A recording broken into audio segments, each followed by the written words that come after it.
milk source is owned by three people, myself, John Vosters, and Todd Willer. We started at John's dad's farm 22 years ago with 180 cows. And today we've grown to 6 sites of milk cows in Wisconsin and Michigan, and we have a heifer facility in Kansas and a calf facility in Wisconsin. And we farm around each site as a way of protecting our feed costs and protecting our farms. So we farm a lot of acres, but in the context of efficient crop farming, it's not as efficient as one would think because it's so spread out. We're farming in literally 4 states and a dozen counties and 50 townships at very, very broad base. You know, we started at World Dairy Expo about 15 years ago. I bought a heifer, a choice, out of Ashland's Angel, and so that was at the World Classic sale. And the very next day, she went on and did great. I think she was first or second in class, and was just a superb foundation animal. And we kind of built a passion for it. I think most people would be surprised about us is that we love cows, and that's who we are. We love the show business because they are the prettiest, the most beautiful cows you could ever imagine. And we're very passionate about it. My urban friends are very surprised to hear that we use our vacations to go out to cow shows. They have a hard time believing that, but that's what we do. Well, in the show ring in particular, we purchased Size Me about 4 or 5 years ago, and she was a superstar of an animal. But we also developed her further. She went from 92 points under our watch to 97. She won at Madison and she won at the Royal. And just a tremendous animal. And if you ever get a chance to come and see her, she's in the first stall in the barn. We darn near brought her down because she looks so good, and she's in such great shape. And she's actually still, and I think we're at about 18 months milking. She's milking about 72 pounds, so just doing terrific.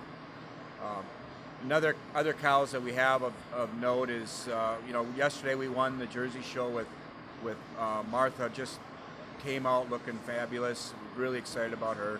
And we have a string of 4-year-old Holstein cows, black and whites. That's really a remarkable group of cows. There's 5 or 6 of them that are in the conversation for the top 10 at Madison. They're not all going to fit there, but that's the kind of cows they are. The crew debates which one is their favorite all the time, and it's usually a different animal on a different day to tell you how closely some of these animals are paired. We have a wonderful cow, our grand champion from last year, Tequila, the red cow.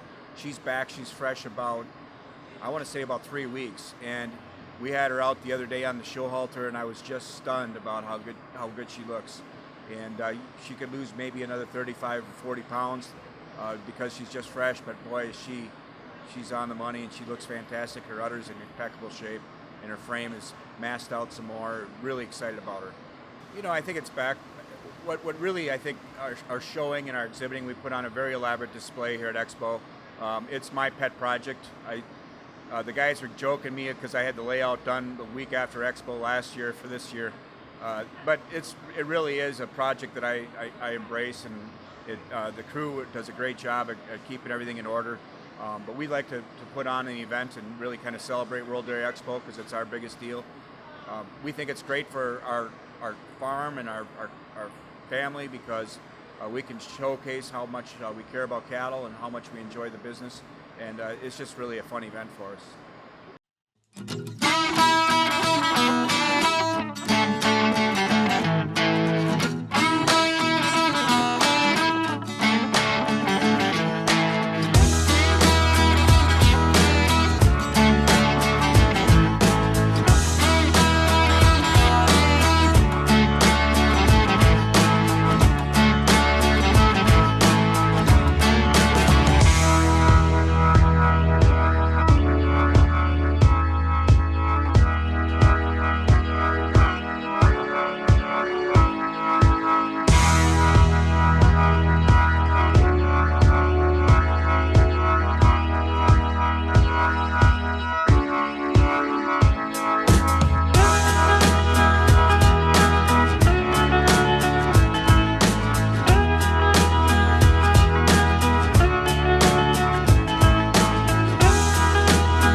Oh, it was certainly an honor and pleasure to judge the Swiss show at World Dairy Expo, especially with my associate judge, my best friend Tom Voss, and co-owner of Many Animals Together. So the animals that stood out today, the class, probably the day was the 5-year-olds. That's probably the closest class all day, probably the toughest class, however you want to describe it.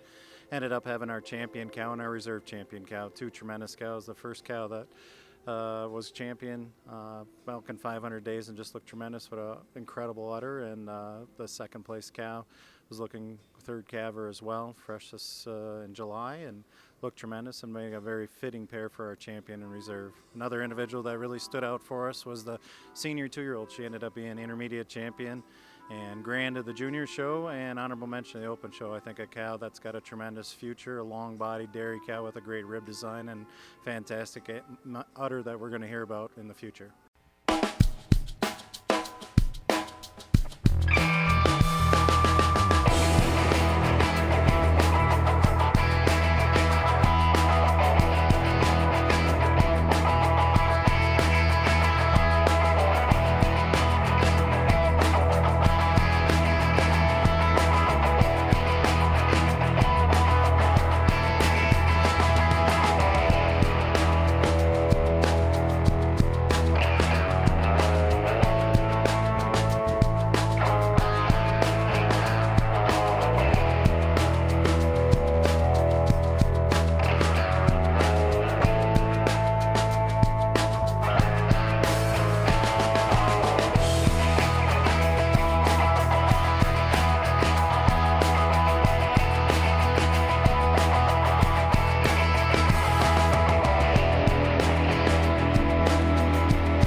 Hello, my name is Lior Yaron.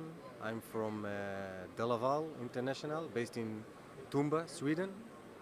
There is no one farm size that fits all. You know, you need to adjust to the local conditions, and copy-paste will not work. Like in India, if you have 30 cows and buffalo, you're already big.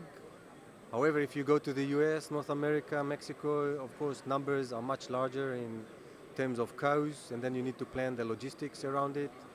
And to make the business sustainable, you need to really adjust to the local climate, conditions, securing all the things that's running in the farm on a daily basis, and never forget the cow itself, because everything will come out of the cow, will pay back your investment. So it is a complicated task with multifactorial business that you need to understand: the feeding, the milking, the animal welfare part. By combining all those things into one platform, what we are trying to do everywhere around the world is to combine all the knowledge, scientifically proven knowledge, and our experience in the group to bring to the customer the best, or maybe the optimal solution to he or she needs. And that's what we're trying to do.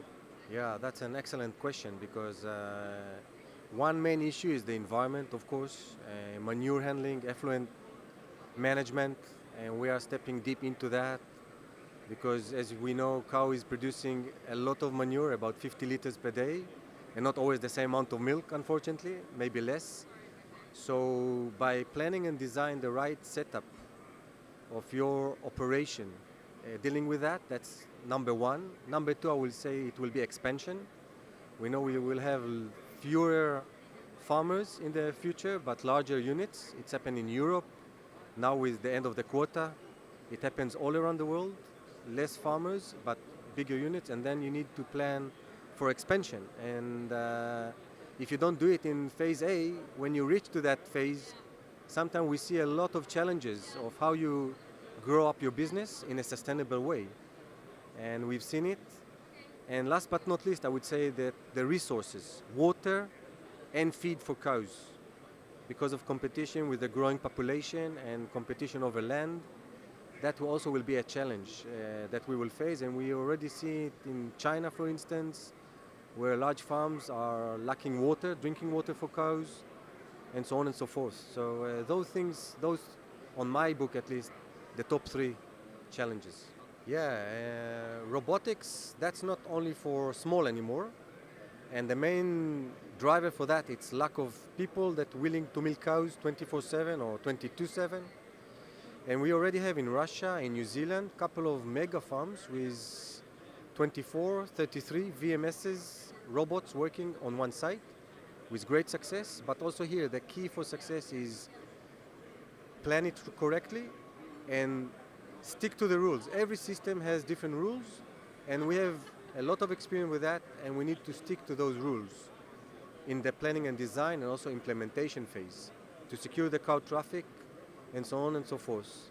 However, saying that, we still need the human being factor behind the robots to secure that we analyze the information that is coming from the software and transfer it into action. So it's not that we need less people, but we still need the farm manager and the human beings to be there to run the project, to run the farm on a daily basis and to take the right decision. Yeah, absolutely. We know that the time budget of a cow in the 24 hours daily, we need to secure that she is resting enough and eating and drinking enough. And by using our robotic systems, we can monitor the cow time budget. We can monitor her milk production, her health. Just behind me, we have a new smart solution, which is body condition score camera, monitoring her body condition score, reflecting her ration. Is she in a positive energy balance or negative energy balance according to days in milk? And what is nice in our system that we have full integrated solution. So it's one platform, one software, it's the DeLPro in this case, running all your farm operation. It's the milking, the feeding, and the animal health. So you have one-stop shop that can support you on the service, but also on the information and knowledge. And in that solution, we can secure that if you, again, analyze the reports in the right way, actually you can upgrade your performance dramatically, I would say. DeLaval, we are the global leader right now in the market, and we're tending to stay that for the future that we can see. We pay a lot of attention to R&I and R&D, research and innovation. A lot of our budget goes to that direction to come to the market with the right solution to the right customer. And as I said, in India it's totally different solution than in the US, but we have solution to any farm, any farmer. And on top of that, the services that we have, not only the machinery fixing part, but also the knowledge part and knowledge transfer that we are sharing with our customers globally, and we have a global experience doing that and adjusting it to the local needs. I think we are very unique in that, and we are really trying to make a win-win situation between the customer and us, and so far so good. Yeah, we have a few new initiatives. One of them is the body condition score camera, as I said before. We have the teat spray robot, just here at the booth, also showing that we can eliminate the human factor out of a very important part of the work. It's the pre-dipping and post-dipping in the milking process. Right now it's on rotaries only, but we are working, of course, on future development of that. And cost effectiveness on that is really, really something that is proven. We have, on top of all the things, we have the herd navigator system, which is a true reflection of what is going on in the cow's body. From a metabolite perspective, we check ketone bodies for energy balance, we check progesterone for reproduction, and so on and so forth. So we really came with, in the last few years, with really top innovative solution that fits exactly the critical points in the cow's life. trying to secure her performance.